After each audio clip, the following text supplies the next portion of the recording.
This involves me, 25 male, my sister Diana, 31, and her son Darius, tween.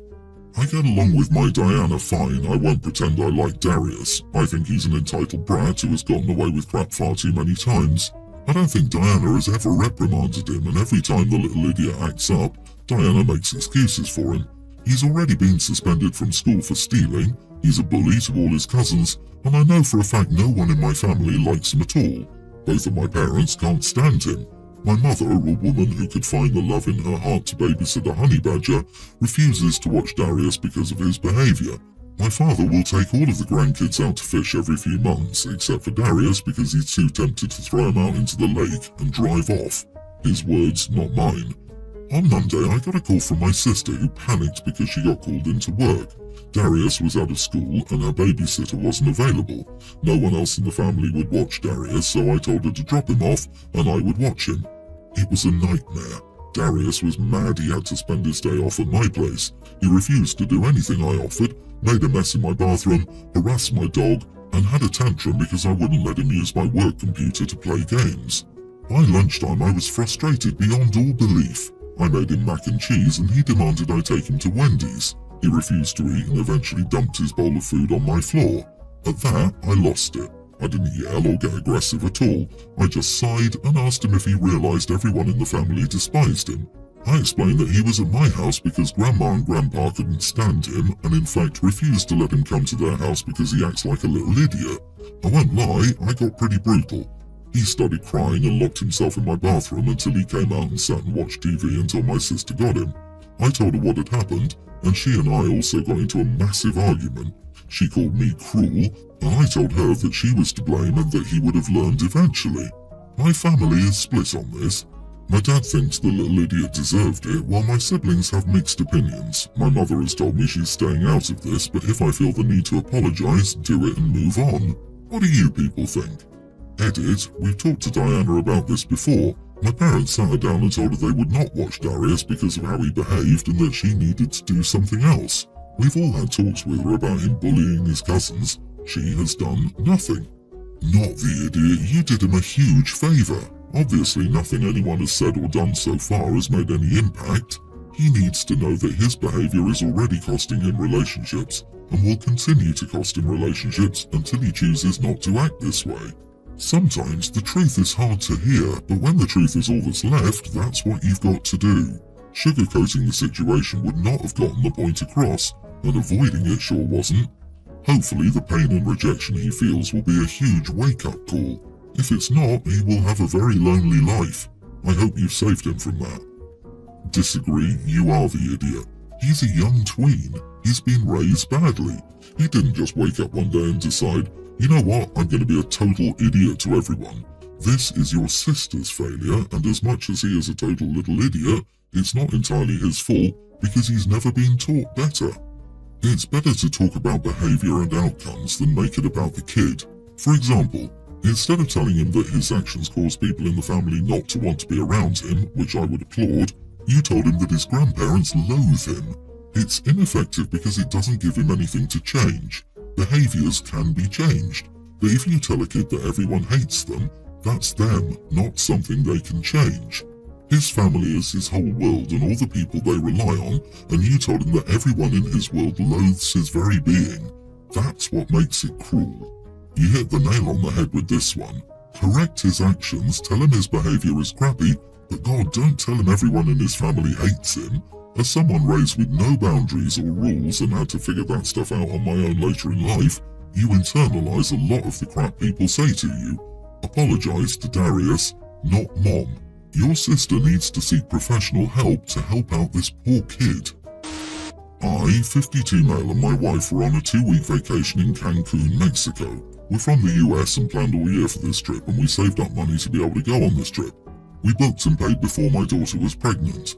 It was our 6th day when our daughter's 26 boyfriend called us saying she was giving birth, and we had to get on the next plane ride home.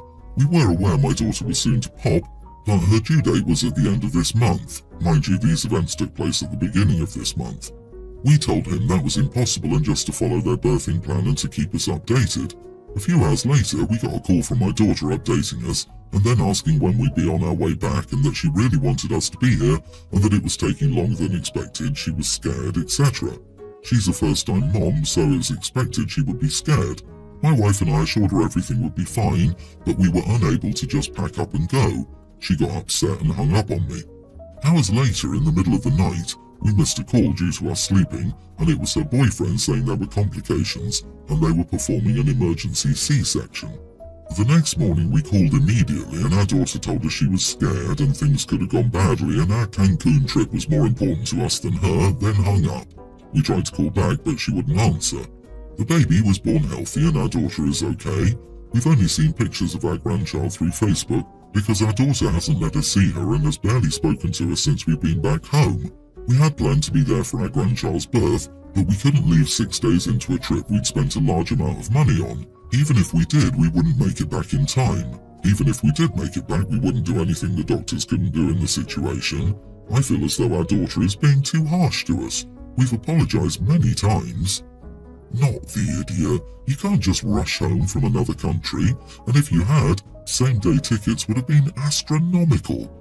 I take it your daughter is mad, but it's a no-win situation. You planned the trip way ahead, and you couldn't just rush home because travelling from another country doesn't work that way. Also, there are still health procedures in place, so chances are the nurses would have sent you home. I'm confused. Do people normally expect their grandparents to be witness to their grandchildren's birth? I personally never heard or experienced this around me. Weird. I wouldn't expect my dad to be there, and I love him to death. I don't know, whatever floats people's boats, I guess. A lot of women want their mothers there. A lot. It isn't unusual because, obviously, Grandma has done it before, at least once successfully, and people tend to wish they had their parents for support in times of crises. One of my friends went a bit differently and had her mother-in-law there because her husband needed the support. So the male grandparent figure, not so much, but Grandma? Yeah. OP, you could have done a thing for them. Even if you tried and booked a flight, losing the trip money and paid extra for the last-minute tickets, you would have missed the birth. They would have blamed you anyway.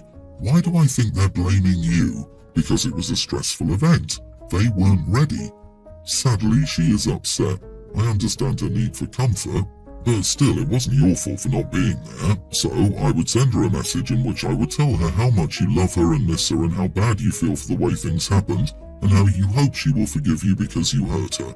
She's emotional, but I think later on she'll see both sides of the story, and right now all you can do is apologize for hurting her. Recently, a friend, Anthony, and his wife Carly went through a nasty divorce. They had a child together about 2 years ago and things just weren't working between them. 1.5 months after the baby's birth, there were some issues with attraction. He felt it was getting monotonous. He was interested in pursuing other relationships and ended up finding a spark with a then co-worker who's now his girlfriend, and the whole thing was just a mess. She did get child support and alimony, but there were issues with how his family structured their trust, which meant she left a lot on the table. Still, even now, it's not like she's actually below the poverty line or anything, so it's whatever. I didn't think we would be seeing much more of her since she's my friend's wife, who we weren't particularly close with, and there's no real reason why we would need to have any more contact than him, given that she was his wife. However, my girlfriend has been getting together and commiserating with her for some reason. Their conflict, which I have deliberately kept away from, is bleeding into my life too. My girlfriend keeps bringing up how unfair what my friend did was, how he's barely paying anything while they struggle, etc., etc., despite me saying that it's none of our business repeatedly. She's constantly passive-aggressive towards Anthony, even though he hasn't done anything to her. She's even brought Carly over while Anthony and I were hanging out, saying that she's her friend and she's allowed to have guests. As you can guess, this has led to some heated arguments. She's glad to know he's having fun eating edibles and playing video games with children. Yes, she even referred to our other friends and me as children, to our faces, we're both 22, while she's exhausted taking care of their child alone, etc. Now, keep in mind this is my house. My parents gifted me this condo when I graduated, and I paid all the utility bills. I'm letting my girlfriend stay here because her roommate didn't want to renew the lease. She's trying to frame this like I'm not letting her see her friends, which is absurd. She's clearly 100% in the wrong here, right? Am I the idiot, or is she for trying to bring this woman into our home? So, your friend dumped his wife when life got monotonous after the birth of his child, but he fought hard to ensure she, and his child, got the minimum he had to pay them. Your girlfriend thought this stunk and isn't afraid to say so while you go hang out with your bro. You are the idiot. Find better friends and learn how to stand up for what's right from your girlfriend. He lasted a whole 1.5 months after his child was born. LMAO, this is so predictable. Mom didn't lose all the baby weight. Dad doesn't want to be a dad. Dad straight up cheats. Dude's friend thinks this is all fine. Opie is just as spoiled as his friends. What do you expect? Opie's 22, emphasizing my condo, which was gifted to him by mommy and daddy, pays all the utilities though, like Xbox Live, but in his mind it's quite an achievement. Opie, some people can experience empathy for others. Your girlfriend empathizes with what your friend has done to her and to his own child, and she's upset about it. LOL, monotonous at 22? How much life has this man lived? Maybe he should have thought about that before marrying and having a child. So ridiculous. Opie's friend is a cheater and a deadbeat father. The fact that Opie is defending his friend's poor morals and behavior is disgusting and should be enough red flags for his girlfriend to dump him and dodge a bullet. Last weekend, my wife and I left town to attend a wedding. We left our nearly adult son at home and permitted him to have a small party. We told him not to allow too many people and not let it get out of control. On the night of the party, we checked our security cameras a few times and everything looked fine with no more than 40 kids. However, on the drive home, my wife received a call from a parent of a girl who'd been at the party. The girl had admitted she'd done illegal stuff at the party and said many others at the party had as well. However, she didn't say who supplied it.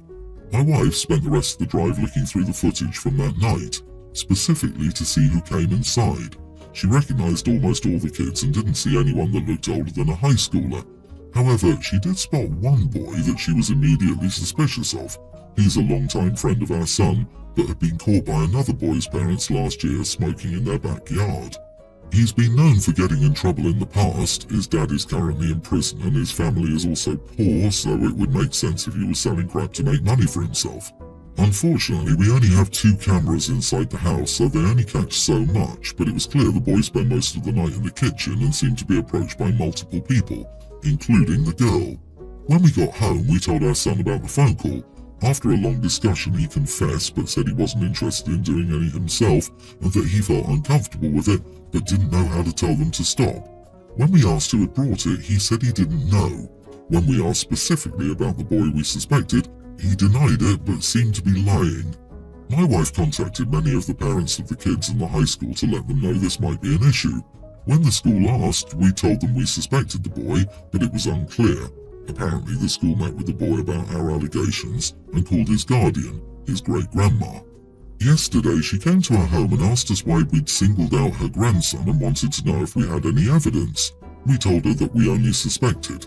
She became angry at us for pointing the finger without evidence and contacting the school. She accused us of profiling him based on his family and background.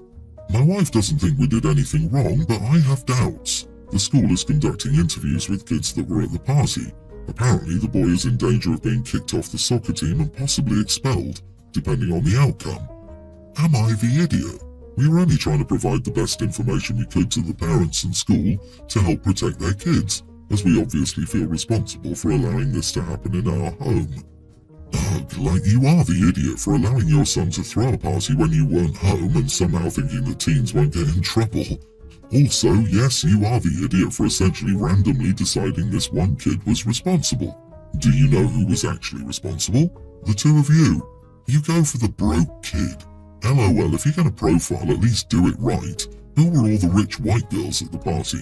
One of Malibu Stacy's older brothers hooked her up before the party, and the kids with money footed the bill. This was all planned. The girl who got busted was in on it, and your son was in on it too. Agree. I know it wasn't the point, but 40 plus teenagers is a small party. A small party is not 40 plus kids, and of course, it being unsupervised with your permission is a perfect storm. You could be seriously ruining several kids' lives by calling the school. Why not just turn yourselves into the police for contributing to the delinquency? You were trying to be the cool dad and failed miserably.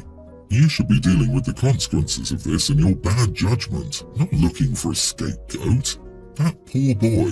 Congrats, you guys made this kid's already hard life even harder. I, 28 male, have this friend Charlotte, 29 female. Charlotte and I go back a long way.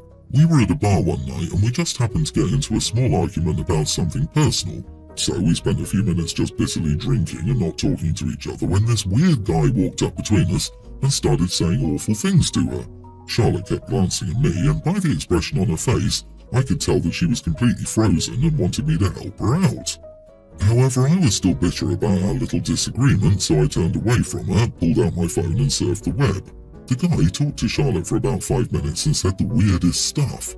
I couldn't help but glance back at Charlotte, and it looked like she was almost about to burst into tears. I decided that enough was enough and told the guy to take a hike. We got into a verbal fight, but the guy eventually left. Once we were sure that the guy had left for good and he wasn't just standing around waiting outside, I walked Charlotte back home. She just said passive-aggressive stuff like, "I hope you enjoyed yourself, and it's a good thing you took your sweet time." When we returned to her apartment, she was still angry at me. Am I the idiot? Oh God, you are the idiot. You held so much power in this situation, and you decided to use it to let your friend remain terrified. You intentionally used this to hurt her, not just petty normal fighting, but to allow someone else to abuse her actively. This could have put her in danger, and she knew that. She knew that you were okay with her being verbally abused, while you actively decided not to help. Yeah, you are the idiot. I cannot say enough times. You are the idiot. When a woman gives you the pleading, "get me out of here" stare, you do it. Period. No matter how upset you are with her at the moment, the instant a creep harasses her and she signals you, you help. Heck, even if you don't know her and she's being clearly harassed, step in. This is how bad things happen, because no one steps in. The actual heck, dude. Did you really need the whole internet to tell you you're the idiot here? You're her friend and you just watched this happen and listened. I doubt you're friends much longer. I hope your mild argument with Charlotte was worth losing a friendship over. You broke so many friend codes by doing that. Who needs enemies with a friend like you?